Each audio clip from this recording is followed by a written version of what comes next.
یوں تو سارا مہینہ ہی برکت والا ہے، اور حدیث پاک میں ہے بھی، پیارے آقا علیہ الصلوۃ والسلام ارشاد فرماتے ہیں اگر میری امت جان جائے کہ رمضان ہے کیا، رمضان کی اہمیت، اس کی حیثیت، رمضان کی قدر و قیمت، اس کی فضیلت اگر میری امت جان جائے تو پھر میری امت یہ خواہش کرے کہ اے کاش سارا سال رمضان ہی رمضان ہوتا۔ یعنی جو کچھ بتلایا گیا ہے احادیث کریمہ میں، جو کچھ بتلایا گیا ہے وہ تو ہم کو معلوم ہے، اور خود حضور نے فرمایا رمضان کا مہینہ خیر و برکت والا مہینہ ہے، ایثار کا مہینہ ہے، غمخواری کا مہینہ ہے، روزہ رکھنے کا مہینہ ہے، اور رمضان کے مہینوں میں خیرات ہو یا دین ہو، ایک نفل عبادت کرنا، نیکی کرنا خدا کی بارگاہ میں وہ فرض کے قائم مقام شمار ہو جاتی ہے نیکی، اور فرض نیکی کرنا 70 فرض کے برابر ہوتی ہے۔ اگر کوئی روزہ دار دوسرے روزہ دار کو ایک کھجور ہی پر روزہ افطار کرا دے تو پھر اس کو اتنا بڑا ثواب ملتا ہے کہ اس کا بدلہ جنت ہے، جنت بھی ہے، اور اس کو کبھی پیاس کا احساس ہوگا ہی نہیں، ہے نا؟ یہ سب کتنی چیزیں ہیں۔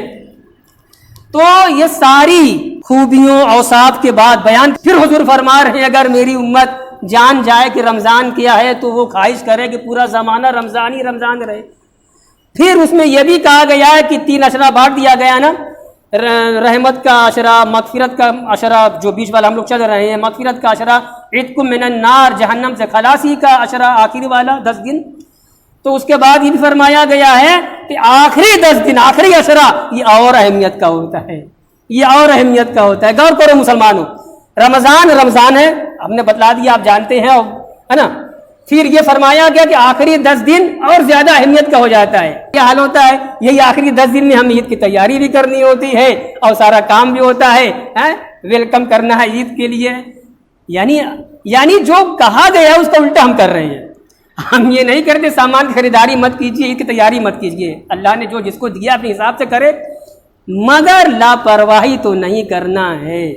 یہ ہے میاں حدیث پاک میں ہے، حضرت علی رضی اللہ تعالی عنہ سے حدیث منقول ہے، عن علی رضی اللہ تعالی عنہ قال کان رسول اللہ صلی اللہ علیہ وسلم اذا دخل العشر الاواخر شد المئزر وایقظ نساءه، مسند احمد کی روایت ہے۔ کیا مطلب ہوا؟ ترجمہ سنو، حضرت علی رضی اللہ تعالی عنہ سے مروی ہے، انہوں نے کہا کہ جب رمضان شریف میں آخری عشرہ آتا، شد المئزر، تو حضور صلی اللہ علیہ وسلم کمر کا پٹکا کس لیتے۔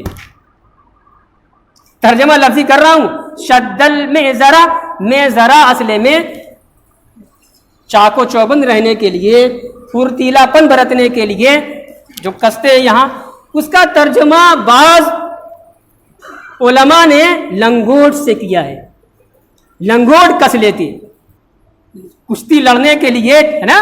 تو اب یہاں کیا ہے؟ نفس سے کشتی لڑنا، نفس سے کشتی لڑنا، برائیوں سے لڑنا۔ یہ مطلب خلاصہ کلام ہے کہ رمضان کے مہینے میں حضور علیہ الصلوۃ والسلام آخری عشرے میں اور زیادہ محنت کرتے تھے اللہ کا تقرب حاصل کرنے کے لیے۔ آپ سے بڑھ کر خدا کا کون مقرب بندہ رہا؟ پھر بھی وہ ہم کو دکھا رہے ہیں، ہماری تعلیم کے لیے، ہم کو سکھانے کے لیے۔ جب ہمارا یہ حال ہے تو تم کس شمار میں ہو؟